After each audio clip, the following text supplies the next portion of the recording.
Hello friends, welcome to Mixandmakeover. ഇന്ന് ഞാനിവിടെ white sauce പാസ്തയാണ് കേട്ടോ ഉണ്ടാക്കുന്നത്. അതിന് വേണ്ടിയിട്ട് ഉള്ള ഇൻഗ്രീഡിയൻസ്: പാസ്ത 1 കപ്പ്, മൈദ 2 ടേബിൾ സ്പൂൺ, ക്യാരറ്റ് ഒരു ചെറിയ പീസ് മതി, ഒരു 8-10 വെളുത്തുള്ളി എടുക്കുക, പിന്നെ ബട്ടർ 1 ടേബിൾ സ്പൂൺ, പാല് 2 ഗ്ലാസ്, ഇനി ഇറ്റാലിയൻ സീസണിങ്ങും ചില്ലി ഫ്ലേക്സും അത് ഓപ്ഷണലാണ്, ഉണ്ടെങ്കിൽ മാത്രം ഇട്ട് കൊടുക്കുക. അപ്പോൾ അടുപ്പത്തൊരു പാത്രത്തിൽ 1/2 ലിറ്ററോളം വെള്ളം ഒഴിച്ച് കൊടുക്കുക. അതിലോട്ട് 1 ടീസ്പൂൺ ഉപ്പ് ഇട്ട് കൊടുക്കുക. ഇനി 1 ടീസ്പൂൺ എണ്ണ ഒഴിച്ച് കൊടുക്കുക. അടച്ച് വെച്ചിട്ട് വെള്ളം തിളപ്പിക്കാൻ വെക്കാം. തിളച്ച് തുടങ്ങുമ്പോൾ നമുക്ക് അതിലോട്ട് പാസ്ത ഇട്ട് കൊടുക്കാം.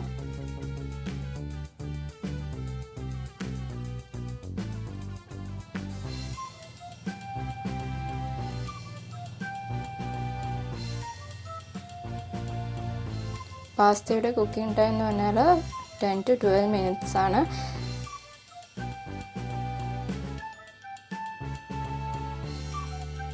ഇടയ്ക്കിടയ്ക്കൊന്ന് ഇളക്കി കൊടുക്കുക, അടി പിടിക്കാതിരിക്കാനാണ്. അപ്പോൾ ഇതൊരു 1/4 വേവായി കിട്ടിയാൽ മതി. അത് അറിയാൻ വേണ്ടിയിട്ട് ഒരു പാസ്തൻ്റെ പീസ് എടുക്കുക. അത് ജസ്റ്റ് ഒരു നൈഫോ ഫോർക്കോ വെച്ചിട്ടൊന്ന് കട്ട് ചെയ്ത് നോക്കുക. അത് എളുപ്പത്തിൽ മുറിയുകയാണെങ്കിൽ അത് ഫ്ലെയിം ഓഫ് ചെയ്തിട്ട് നമുക്കത് ഡ്രെയിൻ ചെയ്തെടുക്കാം. ഇനി വേറൊരു പാൻ അടുപ്പത്ത് വെക്കുക, ചൂടാക്കുക. അതിലോട്ട് 1 ടീസ്പൂൺ ബട്ടർ ഇട്ട് കൊടുക്കുക. ഇനി അതിലോട്ട് നേരത്തെ അരിഞ്ഞു വെച്ച വെളുത്തുള്ളി ഇട്ട് കൊടുക്കുക.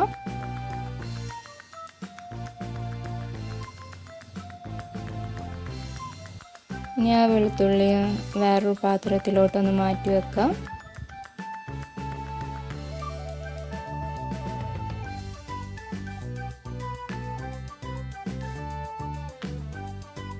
ഇനി ഇതേ പാനിൽ തന്നെ നമുക്ക് നേരത്തെ അരിഞ്ഞു വെച്ച ക്യാരറ്റ് ഇട്ട് കൊടുക്കുക. ഒന്ന് സോട്ട് ചെയ്തെടുക്കുക.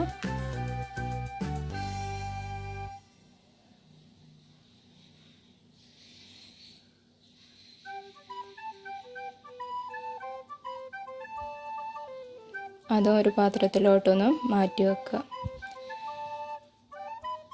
ഇനി നമുക്ക് വൈറ്റ് സോസ് ഉണ്ടാക്കാം. വൈറ്റ് സോസിനായിട്ട് 2 ടീസ്പൂൺ ബട്ടർ ഇട്ട് കൊടുക്കുക.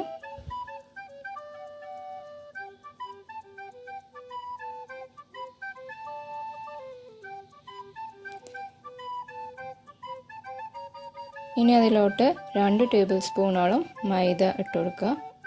മൈദ ഇട്ട് കൊടുത്തു കഴിഞ്ഞാൽ ജസ്റ്റ് 1 മിനിറ്റോളം ജസ്റ്റ് ഒന്ന് അതിൻ്റെ മൈദൻ്റെ ആ ഒരു മണവും ഒക്കെ പോകാൻ വേണ്ടിയിട്ടാണ് ഒന്ന് വഴറ്റി കൊടുക്കുക. പെട്ടെന്ന് വേണം, അല്ലെങ്കിൽ കളറ് മാറാൻ പാടില്ല. ഇനി നമുക്ക് കുറച്ചായിട്ട് പാലൊഴിച്ച് കൊടുക്കാം. പാലൊഴിച്ച് കൊടുക്കുമ്പോൾ ആ മൈദയുടെ കട്ട കൂടിയതൊക്കെ നന്നായിട്ടൊന്ന് ഉടച്ച് കൊടുക്കുക. കുറച്ചായിട്ട് ഒഴിച്ച് കൊടുത്താൽ മതി. മുഴുവനായിട്ട് പാലൊഴിച്ച് കൊടുത്തു കഴിഞ്ഞാൽ ആ കട്ടകളൊന്നും പോവില്ല.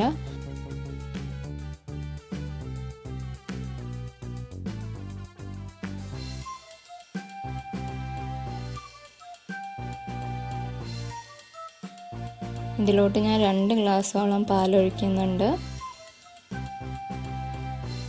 അപ്പോൾ ഞാൻ ഇവിടെ കട്ട കൂടാതെ തന്നെ സോസ് ഇവിടെ ആക്കിയിട്ടുണ്ട്. ഇനി അതിലോട്ട് ഉപ്പിട്ട് കൊടുക്കുക, ഒരു നുള്ള് പെപ്പർ പൗഡർ ഇട്ട് കൊടുക്കുക, ചില്ലി ഫ്ലേക്സ് ഇട്ട് കൊടുക്കുക, ഒറിഗാനോ ഉണ്ടെങ്കിൽ അത് ഇട്ട് കൊടുക്കുക. ഇനി ഫ്ലെയിം ഓഫ് ചെയ്യുക കേട്ടോ.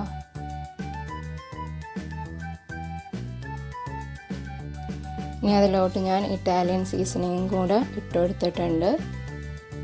ഉണ്ടെങ്കിൽ മാത്രം ഇട്ട് കൊടുത്താൽ മതി, ഇല്ലെങ്കിൽ തന്നെ ഈ പാസ്ത നല്ല ടേസ്റ്റാണ് കേട്ടോ കഴിക്കാൻ. ഇനി അതിലോട്ട് നേരത്തെ ബട്ടറിൽ സോട്ട് ചെയ്ത് വെച്ച ഗാർലിക്കും ക്യാരറ്റും കൂടെ ഇട്ട് കൊടുക്കുക.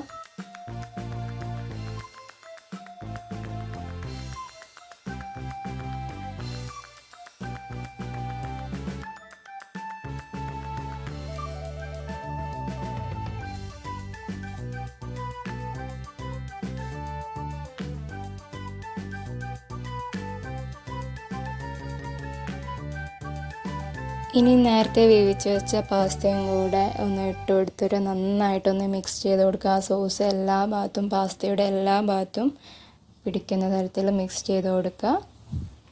അപ്പോൾ നമ്മളുടെ വൈറ്റ് സോസ് പാസ്ത ഇവിടെ റെഡി ആയിട്ടുണ്ട്. അപ്പോൾ ഈ വീഡിയോ ഇഷ്ടമായാൽ please like, share, comment, subscribe.